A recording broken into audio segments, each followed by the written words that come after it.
दो भाई एक मेले में जाते हैं। मेले में जाने के लिए उनके पिता उन्हें 5-5 रुपये देते हैं। छोटा भाई 5 रुपये का एक खिलौना खरीद लेता है और बड़ा भाई उस 5 रुपये से उस खिलौने को बनाने का सामान लेता है और 2 दिन वो खिलौना बनाने के बाद तीसरे दिन उसे 5 रुपये में बेच देता है, जिससे उसे 2 रुपये का मुनाफा होता है। दोनों भाई है तो एक बाप की ही संतान, लेकिन दोनों में फर्क क्या है? एक बेटा जिसे रुपये दिए गए वो उस रुपये से खिलौना खरीद लेता है, मतलब सारे पैसे खत्म कर देता है, और दूसरा बेटा खिलौना ना खरीद के खिलौने बनाने का सामान खरीदता है ताकि वो खिलौना बना सके, अपने दिमाग और अपनी समझ का सही इस्तेमाल करके ज्यादा पैसा कमा सके। तो इन दोनों भाइयों को देखकर आपको क्या लगता है कि भविष्य में इनमें से ज्यादा कामयाब कौन सा होगा? जाहिर सी बात है, जो अपने पैसे से पैसा कमाना जानता है, पैसे कमाने की नई नई तरकीबें लगाता है, वो भविष्य में ज्यादा कामयाब रहेगा। और जो बच्चा पैसे को यूं ही खर्च कर देता है, वो आज नहीं तो कल अपने पैसे को खत्म कर देगा। यही बात आपको हिंदुस्तान के सबसे बड़े बिजनेसमैनों में से एक अनिल अंबानी और मुकेश अंबानी के बीच देखने को मिलती है। दोनों को बराबर संपत्ति बांटी गई थी, लेकिन अनिल अंबानी जहां अपनी संपत्ति को खत्म करता चला गया, वहीं मुकेश अंबानी अपनी संपत्ति को नए पैमाने पर लेकर गया। इसीलिए जिंदगी में पैसे कमाने के लिए सिर्फ कड़ी मेहनत काम नहीं आती। कड़ी मेहनत तो एक मजदूर भी करता है, लेकिन वो कमाता कितना है? ज्यादा पैसा कमाने के लिए हमें पैसे की फितरत को समझना होगा, धन की फितरत को समझना होगा, ताकि आपका पैसा ही आपके लिए और ज्यादा पैसे कमा कर दें। अगर आप एक बार पैसे की फितरत समझ लेते हैं तो आप अपने बचे कुचे पैसे से ही ज्यादा पैसा कमा सकते हैं, वो भी कम मेहनत करके, अपने दिमाग का इस्तेमाल करके, अपनी समझ का इस्तेमाल करके। आज की जो बोध कहानी मैं आपको सुनाने वाला हूं, उसमें आपको कुछ ऐसे तरीके पता चलेंगे जिसको यूज करके एक साधारण इंसान, एक साधारण आमदनी वाला इंसान भी अच्छे पैसे कमा सकता है। इससे पहले कि आप इस कहानी में खो जाएं, इस चैनल को सब्सक्राइब जरूर कर लें। तो चलिए कहानी शुरू करते हैं। एक नगर में चंगेरीलाल नाम का एक बहुत ही धनवान सेठ रहता था। बहुत सी संपत्ति उसे अपने पिता से विरासत में मिली थी और कुछ संपत्ति उसने अपनी सोच और समझ से अर्जित कर ली थी। उस सेठ के 2 बेटे थे। जहां उसका बड़ा बेटा बहुत ही होनहार था, वहीं छोटा बेटा उसके व्यापार में उसकी कुछ भी मदद नहीं करता था। वो अपनी दुनिया में ही मस्त रहता था। उसे नई नई चीजें सीखने का बहुत शौक था।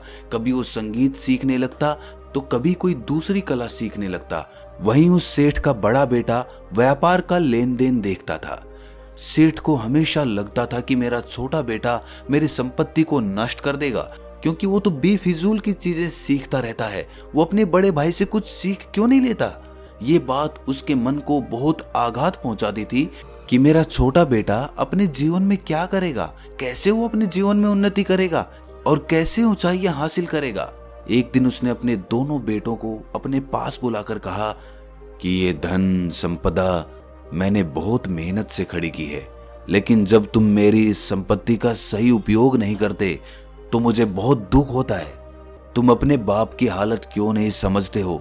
अपने बड़े बेटे की तरफ इशारा करते हुए उसने अपने छोटे बेटे से कहा कि तुम अपने बड़े भाई से कुछ सीख क्यों नहीं लेते?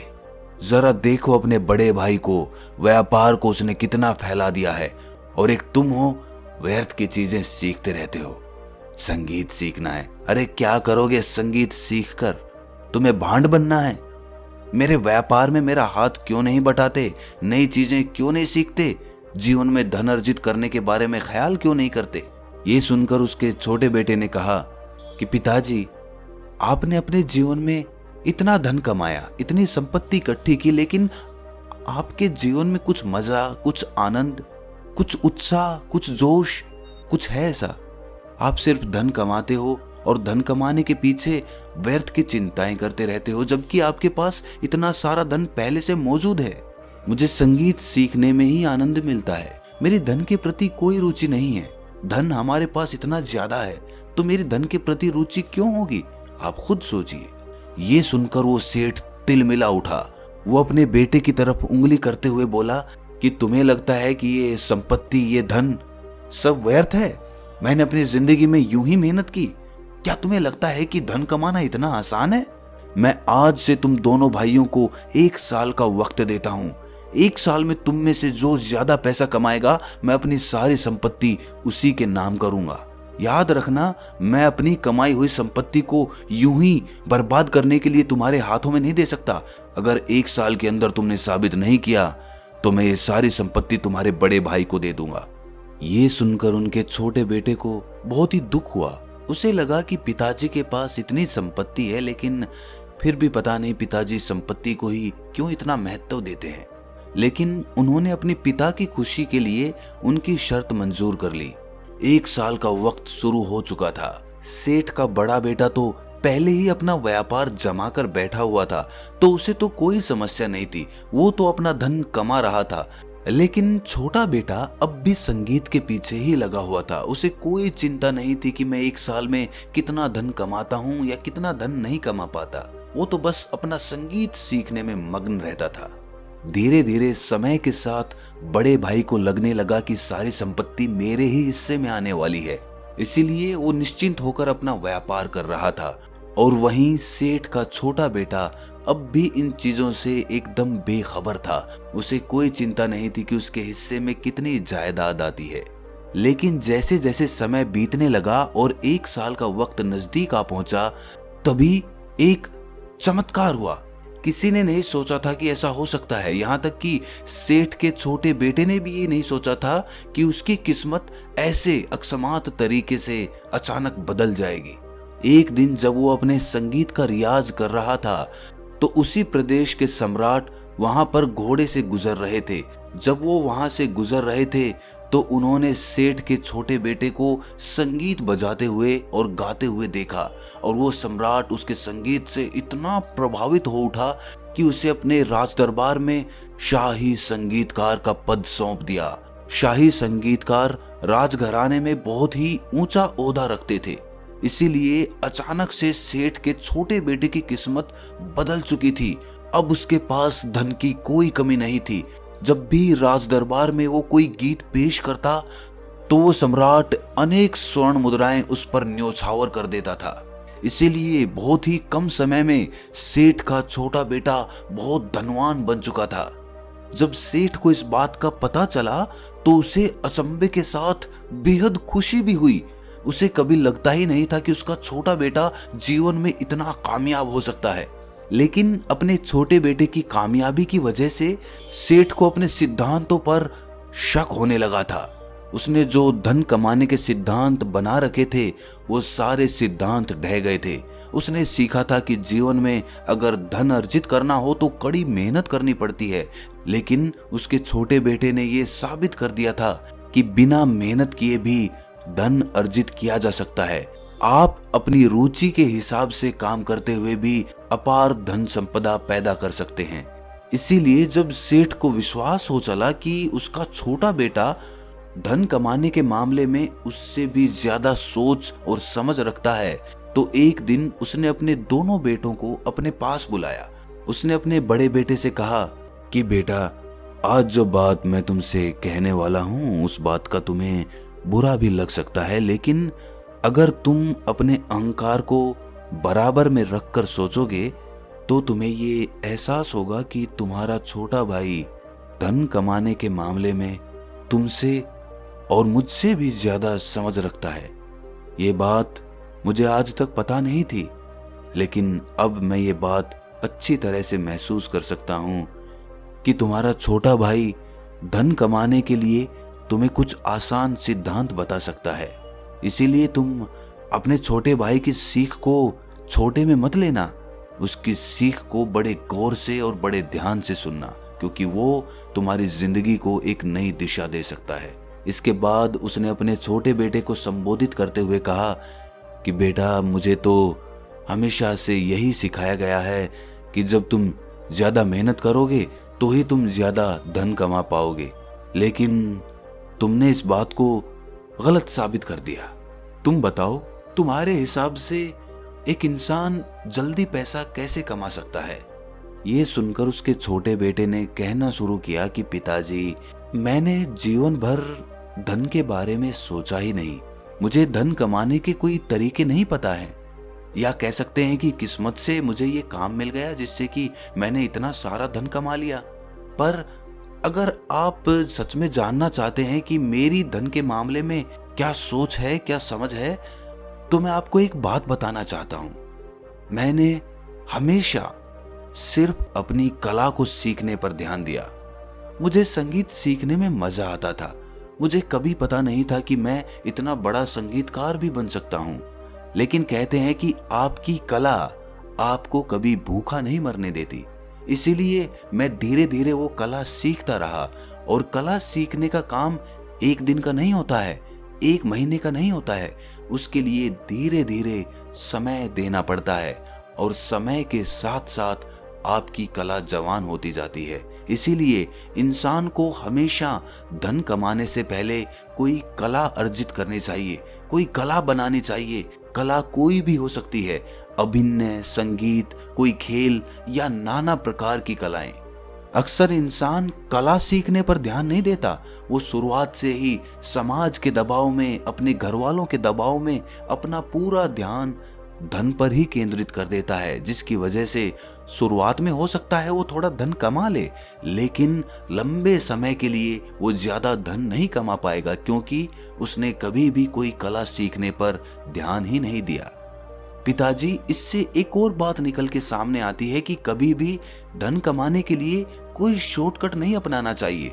शॉर्टकट या सट्टाबाजारी आपको एक बार पैसा दिला सकती है, लेकिन अगर आपको निरंतर पैसा कमाना है तो शॉर्टकट आपकी इसमें मदद नहीं कर सकता, क्योंकि किस्मत आपकी एक बार साथ दे सकती है, 2 बार दे सकती है, लेकिन हर बार आपकी किस्मत आपका साथ दे ये जरूरी नहीं है। इसीलिए ना ही शॉर्टकट अपनाओ और ना ही अपनी किस्मत के भरोसे बैठो।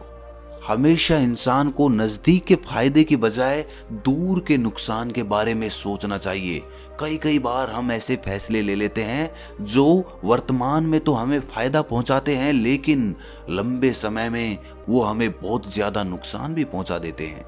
इसके बाद उसने कहा कि पिताजी, कभी भी पैसे को बांध कर नहीं रखना चाहिए। अक्सर लोग धन जोड़कर उसे अपने पास रख लेते हैं। उन्हें लगता है कि मेरे पास धन जोड़ा रहेगा तो जरूरत में वो मेरे काम आएगा। लेकिन धन की प्रवृत्ति ऐसी है कि उसे खर्च होना ही होना है। आप उसे कितनी भी तिजोरी में रख लो, कितना भी उसे संभाल कर रख लो, लेकिन कभी ना कभी वो धन तो खत्म हो ही जाएगा।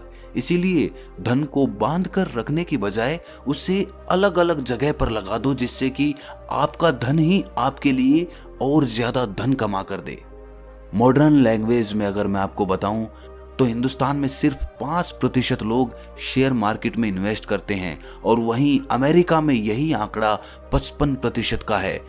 जरा देखिए कि हम अपने धन को सुरक्षित रखने के लिए उसको बांध कर रख देते हैं, उसको बैंक में डाल देते हैं, उसको अपनी तिजोरी में रख देते हैं, लेकिन उसी पैसे को दूसरी जगह पर लगाकर और ज्यादा पैसा कमाने के बारे में हम सोचते ही नहीं हैं, क्योंकि हमें लगता है कि वहां पर हमारा धन खर्च हो जाएगा। अरे धन को खर्च तो वैसे भी होना है।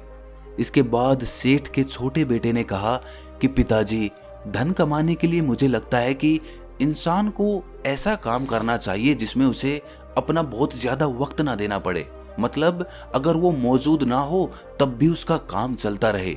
इससे क्या होगा कि उस इंसान का समय बचेगा और वही समय वो दूसरे कामों में लगाकर वहां से भी धन और पैसा कमा सकता है। लेकिन इंसान को पैसे कमाने के लिए इतना भी तनाव नहीं लेना चाहिए कि उसे अपने शरीर से ही समझौता करना पड़ जाए। अक्सर हम अपने आसपास ऐसे बहुत सारे लोगों को देखते हैं जिन्होंने जीवन में बहुत सारा धन कमाया, लेकिन उनका स्वास्थ्य, उनका शरीर उनका साथ ही नहीं दे रहा। तरह तरह की बीमारियों से ग्रसित हैं। आखिरी और सबसे बड़ी बात, उस पैसे का सदुपयोग करना। जो भी पैसा हम कमाते हैं, अगर हम उसका सही उपयोग नहीं करेंगे तो आज नहीं तो कल पैसा खत्म हो ही जाएगा। इसीलिए जो पैसा दूसरों की मदद करने के लिए या दूसरों को काम देने के लिए खर्च किया जाता है, वो पैसा खत्म होने पर भी आपको दुख नहीं देता। इसीलिए ऐसा काम करो ताकि तुम्हारे जरिए दूसरे लोगों को भी काम मिल सके, दूसरे लोगों का जीवन भी सुधर सके। आखिर में एक बात कहना चाहता हूँ कि पैसा तो सब कमाना चाहते हैं और वो भी आसान तरीके से, लेकिन कमा कितने लोग पाते हैं। इसीलिए हमेशा किसी कला को सीखने पर ध्यान दो। जितने भी फिल्म सितारों को हम देखते हैं, उन्होंने अपने जीवन काल में बहुत मेहनत की। अपने शुरुआती दिनों में उनके पास कोई पैसा नहीं होता था, कोई फेम नहीं होता था, लेकिन उन्होंने अपनी कला को सीखना जारी रखा और इतने साल अपनी कला को सीखने के बाद आज उसका परिणाम उन्हें मिल रहा है। लेकिन ये एक दिन में नहीं हुआ, उन्होंने निरंतर अपनी कला को निखारा। अगर आप कोई कला अर्जित कर लेते हैं तो पैसा आपके पीछे भागेगा, लेकिन अगर आप पैसे के पीछे भागेंगे तो आप भागते ही रह जाएंगे, लेकिन आपकी दौड़ कभी पूरी नहीं होगी। इसीलिए किसी भी कला को सीखना शुरू करो।